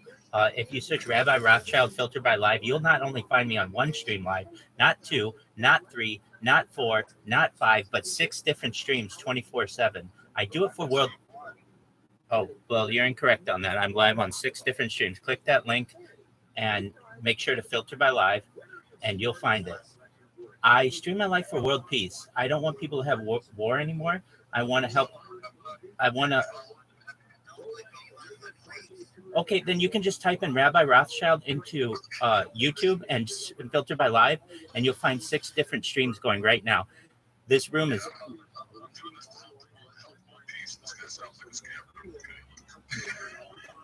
The reason why I do it is because I don't want war anymore. I want to help with world hunger through vertical farming, through hydroponics, through cloud seeding. I want to help with world thirst with the digging of wells. Cloud seeding, yes. Through with cloud seeding. Yeah, so I appreciate that. I want to help with world thirst through digging of wells, through life straws, through desalinization plants. Really, on my stream, we discuss some advanced technology, such as life extension technology, such as mind uploading, which kind of gets you to transhumanism. The idea of transhumanism, basically scanning your brain and uploading that into a database, and then perhaps at a later time to download that.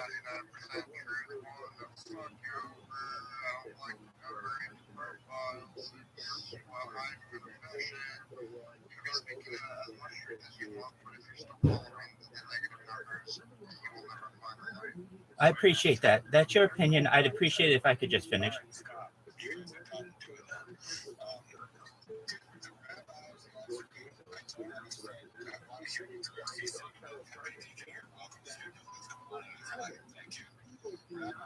Mooks, thank you so much. So the idea of mind uploading is essentially scan your brain, you put that into a database for later download, perhaps in a robot, perhaps in a cyborg, perhaps in a cybernetic being, perhaps in an avatar, a clone of yourself, an ethereal being, some kind of cybernetic being. What being? Go ahead.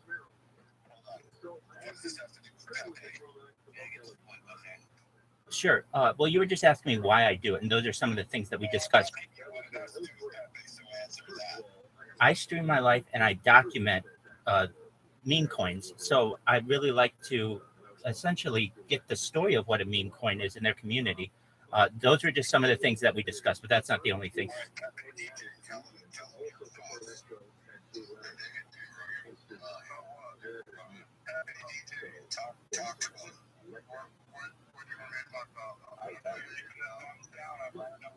want to know why your thumb's downing. Because all that shit is working the devil, like upgrading your brain and like trying to reassess your consciousness and stuff. Like it's all the work of the devil. I don't personally vouch for it. Personally, I don't like it. It's making people down the wrong path. Just guy. I am on the research everything. I believe in God. I'm Jewish. I'm crazy. AI is unethical. So we have a specific I'm not sure every technology that can be used for good can also be used for good. Oh, yeah.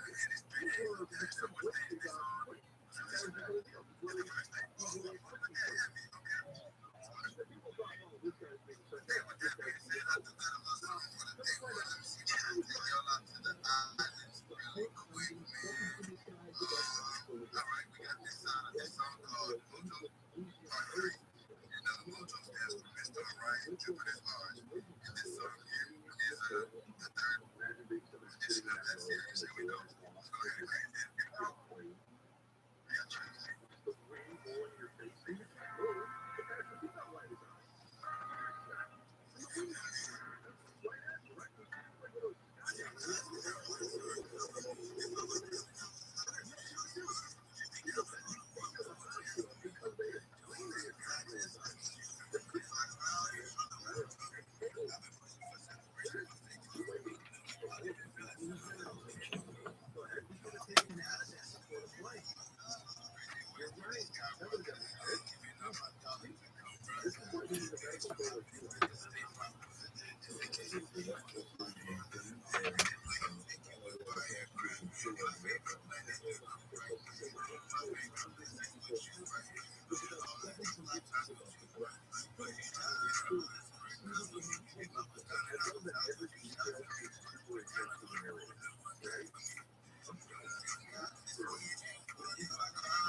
you.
That's it, man. That's it.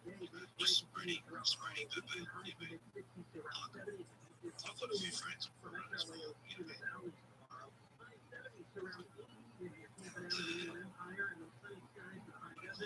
they just live a little bit. They just want to invest in some kind of cryptocurrency coin. You know, like got them onto Pepe. You know, $300. Yeah, just like they turn up Pepe is. I've seen them all over like the internet. So you know, they want so they already have a connection because they're like the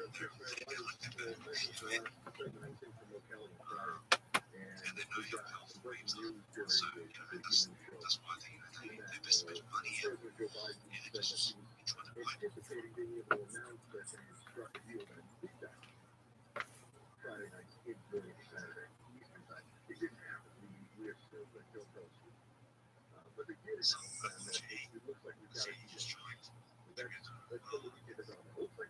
trying to get everyone else that's joining spaces. Well done. Maybe they can like retweet the spaces. Much appreciated. Truly, give you respect. Please request. Give you up on stage. Make sure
Thank you so much. Thank you guys for your efforts to get me up here. It's Rabbi. I'm Rabbi Rothschild. Thank you.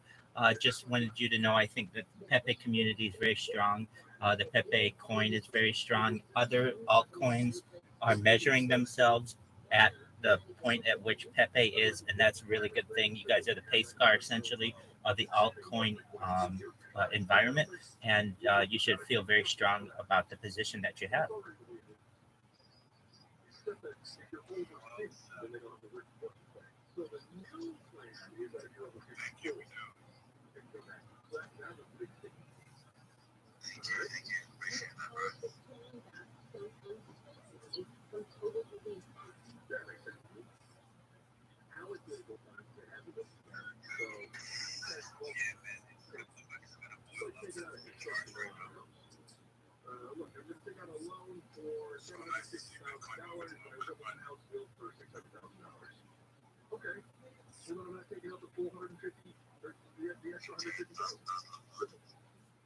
Caddy, do you remember the first weeks when everything started?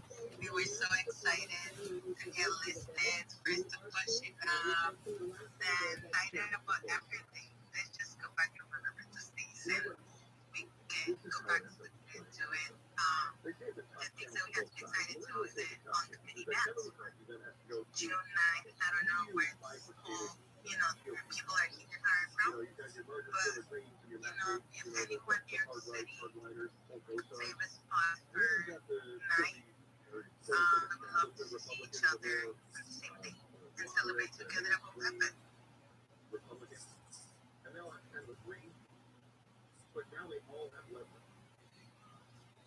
It's crazy how things move so quickly in the beginning with all the listings and everything. We're like, they get listed on certain exchanges. And it's crazy everything happens so quick. It's like overnight, right? That's the vibe. That's extremely fun.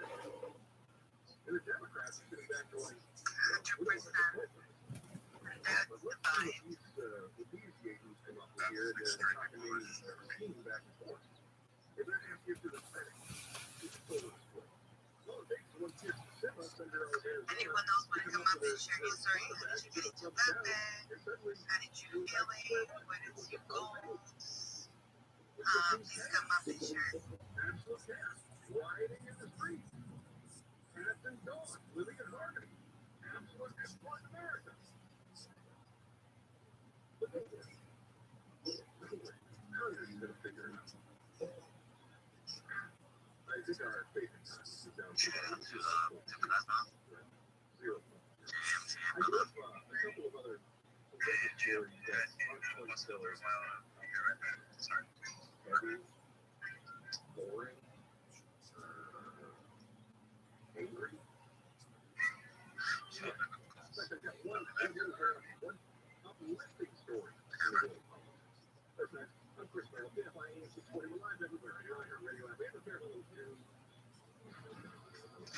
Your job help you away.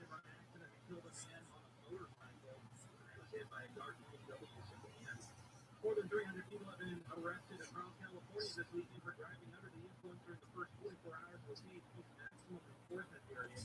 And the LA Dodgers will host a Christian faith and family day in July. The boys are really anticipating backlash over the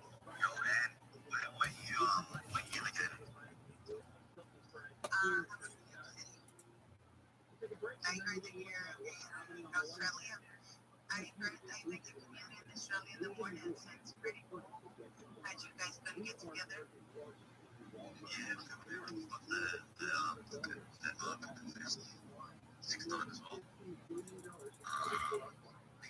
It's gonna be a little sport get together. Really get hard. I know it sounds pretty exciting. It sounds pretty exciting. All the community is like worldwide. And especially, with the exchange is gonna be less Pepe or the view's gonna be open in June 1st.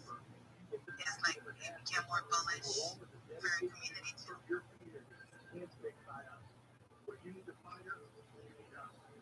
Yeah, definitely. June is going to be an interesting month. I think there's going to be a lot of things happening.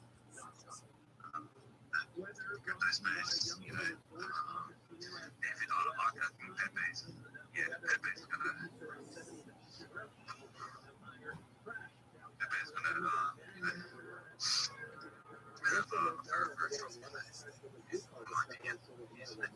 patrons. But, you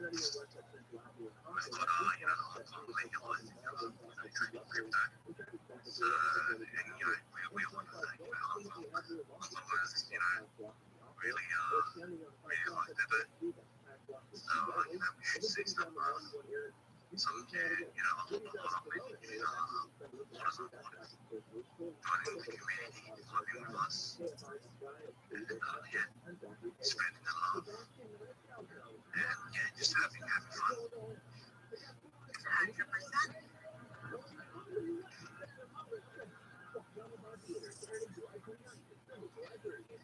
Yeah, so I'm looking like, shit, yeah. Like, and this is like doing spaces. It's just been like such a positive experience. You know what I mean? Positive journey. It's been beautiful. You know what I mean? It's full of love. And yeah, it's a fucking good feeling. You know, it feels good, man. Yeah, that's true. 100% true. I think after I watched the movie, it feels good. It resonates more and understands more you know, like, you know, we've been saying, like, you know, of course you're here to make it money, but when you see the movie and you look just, you know, as a community, it resonates more to become more like together and fight together for one thing, you know, like becoming for NFTs, crypto, or just a new, you know, important new tool. And I feel like this is what it become, you know, something different that everybody be surprised that they haven't seen it. So this is one of the things I feel like I be part of the community and try, like, I barely like speak in space or whatever, but as a member, it's something that I just want to see how it goes and grows more. This is like my first investment on like one of those shit coins, but it's so much to learn, and I feel like if you're learning so much in spaces with so many people, then I feel like you have to pay for a classes or whatever. Thank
you for the support and for spreading love. Thank you for the appreciate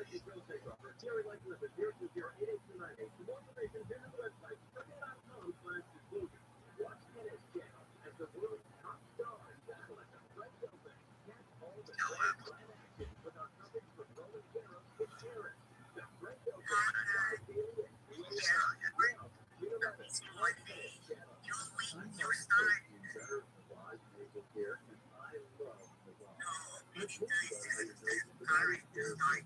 regardless of the load that come at the very beginning. So there's a lot of some difficulties happen this weekend, especially those things that happen between those other people. But beginning from scratch can help you get new insights.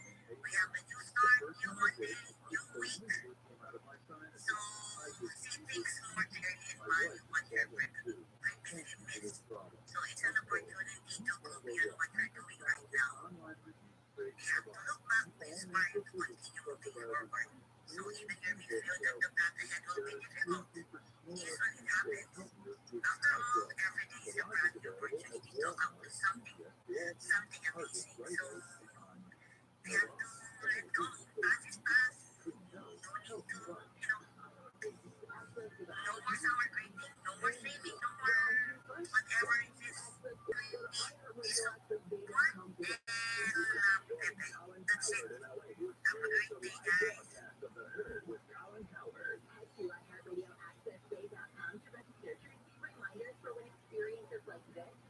That's girls. Hi, Sammy. Probably for starting to stay positive, tagline. And just so for the referee trauma, like I was saying before, I'm a leader, you're a leader, you're a woman, like the family is exactly what they wanted from the outside. They wanted for us to kind of tear each other apart. And again, it's just like kind of ironic with this. Everybody out there, heaven is love, and we have all this other BS going on. So it really is. I'll try to stay positive, and but again, just gotta kind of avoid all this distractions. And I just don't understand why we're kind of figuring at each other. But again, if the price is up 10-20%, the last 24 48 hours, none of this shit would happen. And people are just getting restless. Been in consolidation for 3 weeks. But, I haven't touched my bag. I've continued to buy more and bullish on this week. Obviously we see the Bitcoin and Ethereum charts kind of gaining steam right now. And, once we go into a full season, we'll run, the first thing that comes forward. But, again, we got to bring it back to positivity. And even when people are being negative, just kind of drown out that conversation. So, just want to get my 2 cents on that. Thank you much, Mom. We're gonna hold our back tight. And we're gonna give her back.